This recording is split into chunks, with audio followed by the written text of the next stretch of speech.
Prévenu Kabamba Kaboula Idriss.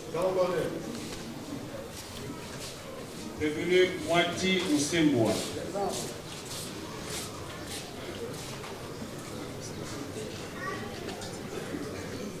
Prévenu Mbaya Mbaya Fabrice.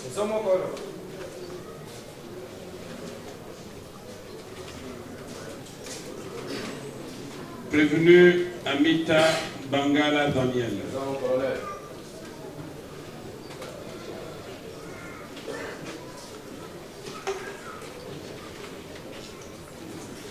Si le greffier donnait la liste des parties civiles. Acté qu'à l'appel de la cause, les prévenus comparaissent en personne. Partie civile, est-ce que vous avez versé vos listes? Prévenu Mikombe Mike. Et oui, le colonel prévenu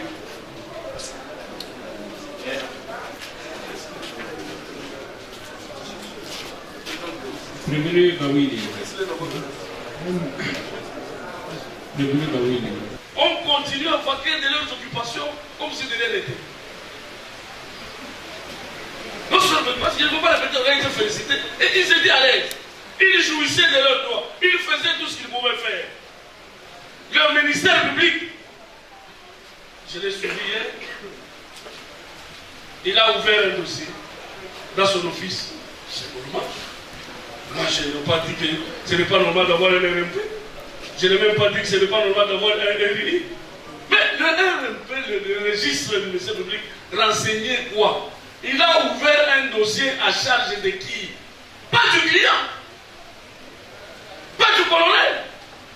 Il a ouvert un dossier à charge de prétendus auteurs et surtout à charge de Ouazalendo, qui il a même fixé l'affaire en flagrance en termes d'organisation. Ce n'est pas contre le client qu'il va amener en précipitation, je l'ai dit, devant votre cour, pour qu'il soit jugé et condamné. Notre problème était là. Les procès-verbaux dans une procédure de flagrance, nous les connaissons, c'est normal. On peut quand on descend. Mais quand il y a l'infraction, voilà pourquoi je le ramène dans sa propre loi. L'article 1er de l'ordonnance, loi 78, qui réglemente la répression des infractions dites flagrantes. L'article 1er, c'est là qu'il y a le siège de la matière, parce que lui, il nous a dit la procédure en flagrance n'existe pas. Non. Comment il peut amener quelqu'un? Oh non, il parle de la procédure, il faut parler de l'infraction en flagrance. L'infraction est là, mais la matière, comment on vous saisit? Nous, on est comment on vous saisit quand il y a flagrance. La loi dit, ou il dit, quand on arrête toute personne qui vient d'être arrêtée à la suite d'une infraction intentionnelle flagrante, cette personne est amenée au parquet. Le parquet les traduit directement devant la cour pour qu'il soit jugé. S'il n'est pas jugé le même jour, on va amener même le lendemain. Et l'article 6 de ça nous vous donne toutes ces dispositions que nous avons fait hier, si réellement nous sommes dans la procédure de flagrance. Donc je rappelle que la matière de la procédure est réglementée par la même loi qui nous a donné. Mais par rapport à l'infraction flagrante, moi je n'ai pas de problème à faire. Mais est-ce que cette infraction que le colonel a commis, ou c'est l'auditeur général qui vient, il dit, monsieur, prenez ce monsieur. Il lui a dit c'est quelle infraction? Il aurait commis les 30. Directement dans son imagination. Crime contre l'humanité. Destruction des arts. Et oh, il retient dans tout. Et il vous ramène directement. C'est là où nous avons dit. Il aurait dû, parce qu'il avait déjà ouvert des enquêtes contre d'autres personnes. Quand on vous amène des officiers comme ça, la moindre des choses, au lieu de passer seulement à faire l'identification directement, map. Quand vous les mappez directement et vous les emmenez dans cet état. Voilà pourquoi là nous avons dit qu'il y a un tos. Il y a un problème là. Nous plaidons à ce que le colonel, les deux colonels et le militaire ne soient pas jugés en procédure de flagrance.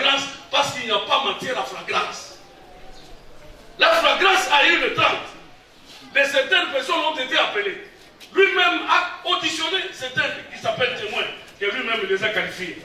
Ils ont témoigné quoi? Contre qui? Ils ont relevé quoi? Quel fait? C'est dont nous lui recevons parce que lui-même, il a aimé sa qualité d'être un OPJ, qualité d'être un ministère public. Il a aimé, il pouvait descendre faire les enquêtes. Tant mieux.